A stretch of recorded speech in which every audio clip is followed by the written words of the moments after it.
అంతర్జాతీయ ఎయిర్పోర్ట్ కు మెట్రో కావాలన్నా వద్దా మీరు ఒక్కసారి ఆలోచన చెయ్యండి. ఇవాళ మనం ఎయిర్పోర్ట్ కు పోవాలంటే ఎక్కడెక్కడో తిరిగి సుట్లు తిరిగి పోవాల్సి వస్తుంది. అదే నాగోల్ మెట్రో రైలు ఎక్కితే చక్కగా శంషాబాద్ ఎయిర్పోర్టులో దిగుతాం.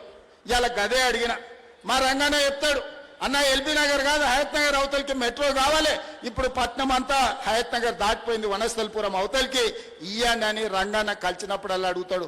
మా ఎంపీ చామల కిరణ్ అడుగుతాడు, ఇవాళ ఎల్బీ నగర్ నుంచి హయత్ నగర్ అవతలికి మెట్రో పెట్టాలని అడిగిన అవసరం ఉందా లేదా మీరు ఒక్కసారి ఆలోచన చేయండి.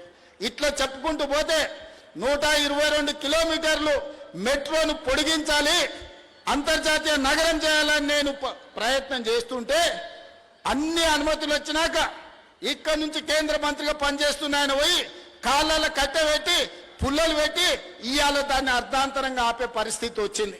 ఆయనను అడగాల్సిన అవసరం లేదా అని నేను అడుగుతున్నా. ఇవాళ మనం ఏది అడిగినా రీజనల్ రింగ్ రోడ్, ఇవాళ ఔటర్ రింగ్ రోడ్ వచ్చినందుకు మనం అంతర్జాతీయ నగరమైనం. రీజనల్ రింగ్ రోడ్ వస్తే 360 కిలోమీటర్ల అభివృద్ధి జరిగితే ప్రపంచంతోనే పోటీ పడే సింగపూర్, టోక్యో, న్యూయార్క్ లాంటి పట్టణాలతోని ఈరోజు మన హైదరాబాద్ పోటీ పడవచ్చు. 2.5 ఏళ్ల నుంచి కాలుకు బల్పం కట్టుకొని తిరుగుతున్నా. 50 సార్లు ఢిల్లీకి వెళ్ళిన, 5 సార్లు మోడీ గారిని కలిసిన. ఎందుకు ఆగుతుంది, ఎవరు ఆపుతున్నారు నేను అడుగుతున్నా.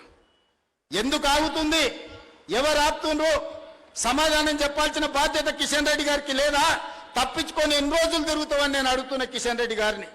ఇవాళ కేంద్ర మంత్రిగా నీకు ఓట్లు వేయలేదా?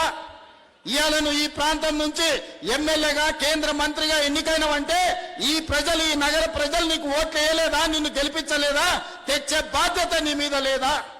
మూసీ నదికి నిధులు తేవాల్సిన బాధ్యత, మెట్రోకు అనుమతులు తేవాల్సిన బాధ్యత, రీజనల్ రింగ్ రోడ్డును నిర్మించాల్సిన బాధ్యత మీకు లేదా? ఇవాళ తెలంగాణ రాష్ట్రంలో రైతులు పండించిన వడ్లు 75 లక్షల మెట్రిక్ టన్నులు తెలంగాణ రాష్ట్రం కొన్నది. కానీ కేంద్ర ప్రభుత్వం చెప్తే నేను 50 లక్షలే కొంటాను, మిగతా 25 లక్షలు ఎవరికి ఇవ్వాలి, ఎక్కడ తీసుకుపోవాలి? ఇవాళ దేశంలో 60% ఒక్క తెలంగాణలోనే వడ్లు పండించినాం.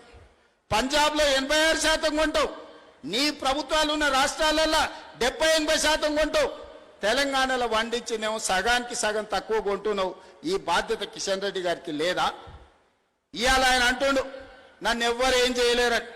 అయ్యా, ఈ ప్రజలతో పెట్టుకున్నాడు, తెలంగాణ ప్రజలతో గోక్కున్నాడు, బాగుపడి బట్ట కట్టినోడు ఎవరు లేడు కిషన్ రెడ్డి గారు. నువ్వు చేస్తున్న వ్యవహారాలు అన్ని ప్రజలు గమనిస్తారు. అందుకే 15 తారీఖు తర్వాత ఖచ్చితంగా కార్యాచరణ ఉంటుంది. మెట్రో రావాల్సింది.